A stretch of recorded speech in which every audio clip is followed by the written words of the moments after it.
The race wars. Race wars. Race war. I've warned you and warned you and warned you. All right, so can't hold back anymore. The last day of May, they really pressed into the anti-Asian discrimination month thing. I didn't hear about it all month, but it was last minute. Get it all in there. Washington Post. A dynamite guest at the White House. BTS meets with Biden on anti-Asian discrimination. So it's written by Sung Min Kim. And this is what it says. A horde of eager journalists began to crowd the aisles of the White House briefing room Tuesday, long before the daily pairing session with reporters would begin. And they weren't there for Brian Deese. Burn! We'll learn more about Brian Deese in a moment here. For one afternoon, the White House became an exclusive stage for global K-pop phenomenon BTS, with each of the 49 briefing room seats becoming the most coveted tickets in town. The group had been invited by the administration to raise awareness of the prevalence of anti-Asian discrimination. Quote, "We are BTS," said RM, whose formal name is Kim Namjoon, and is considered the mega group's de facto leader. Oh. So now we got Kim Jong-un, and now people have to get familiar with Kim Namjoon. It's it is confusing people, right? I suppose. For us, it sounds similar, but you think there's like a cultural thing where it doesn't even occur to them? Yeah. There's probably big difference, obviously, with Kim Jong-un and Namjoon. But it's always just kind of strange when there's references. There's a lot of Kims out there. I know a lot of Koreans. Grew up around a lot of Koreans. Half of them were named Kim. It's just a name that's very common in the Korean culture. Sure. So, and then it gets into. So look, I'm not a big K-pop guy, but and I don't know who is a big K-pop person. I don't have a lot of K-pop people in my life. I'm sure we got a lot of closet K-pop fans listening right now. No doubt. And I do want to be educated. Our producers do a good job of educating me about different subcultures.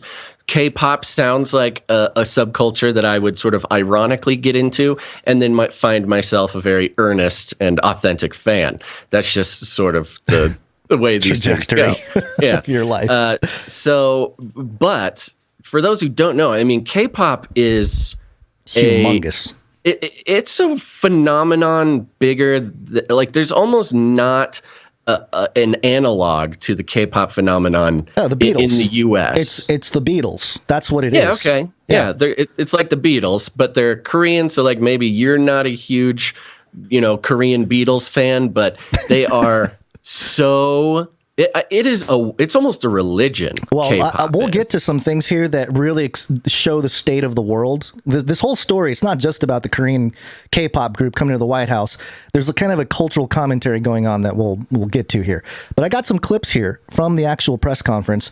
We get to see Karine Jean-Pierre in action. The new replacement of Jen Psaki. Jean-Pierre. Yeah. So this is the first minute or so of the press conference. They're walking out of the side room there. There's 7 members of BTS. Interesting. And here we go. We get a little glimpse. Oh, wow. Hello, everybody. Good afternoon. So much excitement. I know it's the Fed chair meeting, right? I know. We got Bloomberg. These, forget about me. I know, it's not about me. Okay, so today on the final day of Asian American, Native Hawaiian, and Pacific Islander Heritage Month, I'm excited to welcome some special guests to the briefing room today, pop phenoms BTS. Woohoo! While many of you may know BTS as Grammy-nominated international icons, they also play an important role as youth ambassadors, promoting a message of respect and positivity.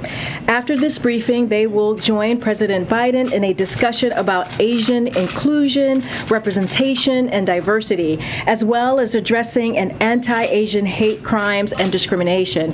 As many of you know, the president has led a historic whole-of-government approach to combat racism, xenophobia, and intolerance facing ANHPI communities. She slipped up. She doesn't want tolerant people. I missed it.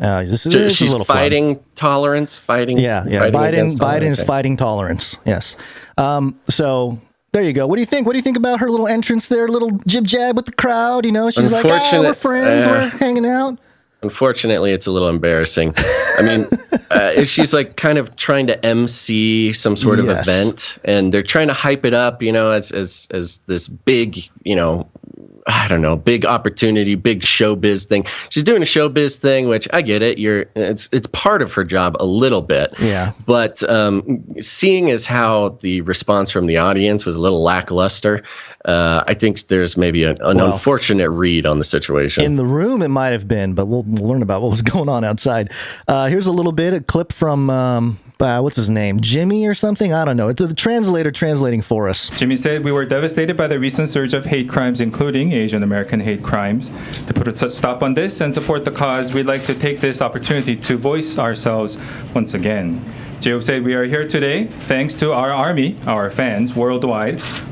Their fans are called the Army, ARMY, all caps, just so you're aware. Have different nationalities and cultures and use different languages. We are truly and always grateful. Jungkook said, "We still feel surprised that music created by South Korean artists reaches so many people around the world, transcending languages and cultural barriers. We believe music is always an amazing and wonderful unifier of all things." See, I think it's interesting that they're surprised because they have the assistance of some very powerful people. And I don't know if you've seen the music video called Permission to Dance, Basil, from BTS. But it sounds like my jam. Yeah, you are not part of the 66 million people who have viewed this video. And I'm not going to play the audio, but I have the video playing in the background for people just listening at home. The entire video is shot from the podium. It starts at the podium at the UN, the General Assembly's building. And, the first guy is singing right there in the podium. And it's kind of like a one-shot music video where they go through, they hand off to another guy. And, the whole shot goes up the stadium into the outside. It's, it's just a one-shot thing. But the whole thing takes place at the UN. And okay, so they're kind of a globalist sort of puppet already. Yes, 100%. So, for the guy to be like, "Oh, we're so surprised that our music transcends and reaches so many people," it's like, yeah, you have the engine of the world controllers. Of course, you're going to get the kind of boost and world recognition, and it's no surprise to me that they're being used in a sort of a way. I don't know. I think it's making people uncomfortable here in the U.S. Well, I was wondering how much they got paid to do this PR for Biden. Oh, probably a lot. Yeah. Let me go back to the article real quick because there's some interesting, fun things in here. I'm going to skip through a lot of the meat there. Last July, the administration enlisted singer Olivia Rodrigo to promote coronavirus vaccinations. Last week, the White House brought actress Selena Gomez to highlight mental health. But at some points on Tuesday, the anti-discrimination message the administration wanted to convey was a bit overshadowed by the sheer hysteria inside the briefing room and outside the White House gates.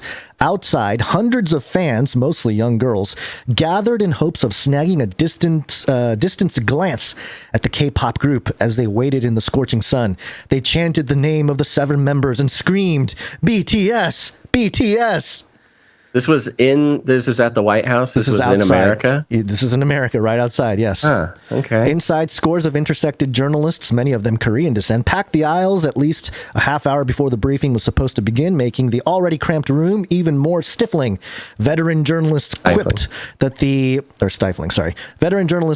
briefing room hadn't been that crowded since the days of Sean Spicer as press secretary, when the sessions became must-see TV for all the wrong reasons, at least for the Donald Trump administration. Got to get that in there, WAPO.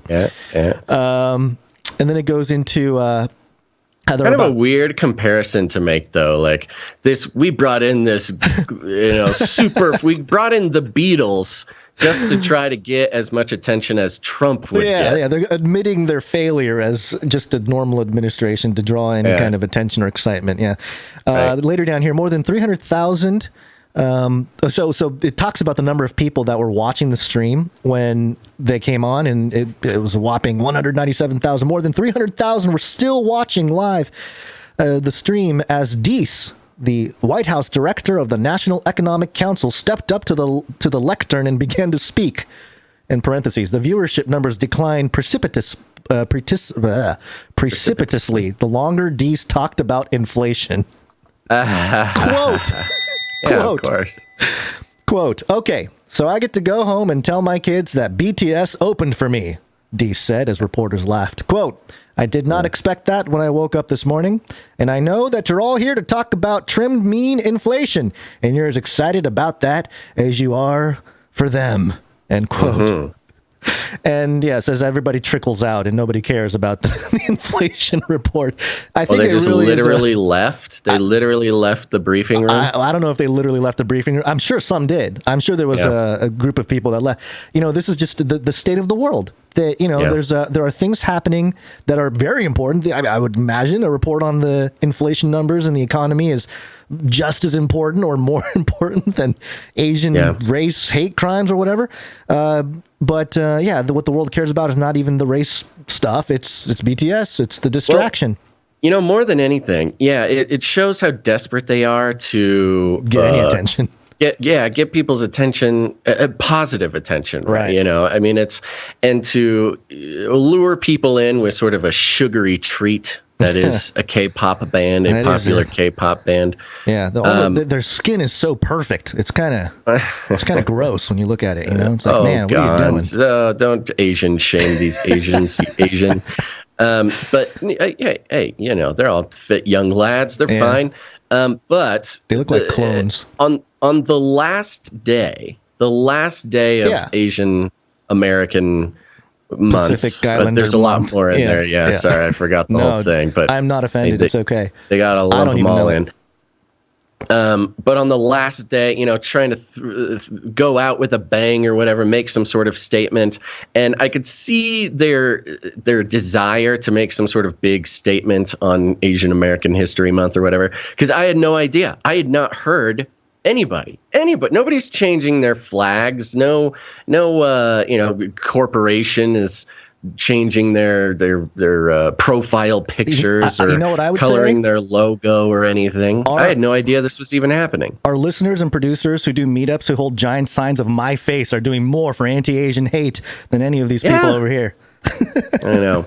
Well, anyways, it's just another wonderful example of this administration's sort of desperation to get any sort of positive feedback, and they again basing the entire thing on sort of the virtue signaling at the last second, virtue signaling to something that some would argue that they should have been actually talking about real issues. If it is Asian History Anti-Hate Month or whatever, there should have been some actual meat on those bones, but instead we get sort of a flashy, sugary treat at the end of the month. Oh, and they get the numbers too, which is the disgusting part. Is they got the news headlines, they got the attention.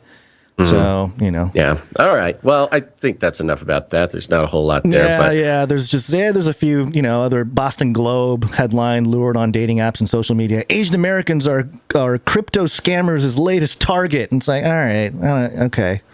I mean, people that's are interesting. I mean, there's something there. I literally have not heard anything about Asian hate or targeting or whatever. This came out on May 31st. Why Asians? Yeah, I know. The last day. Yeah, the last day. So they don't care.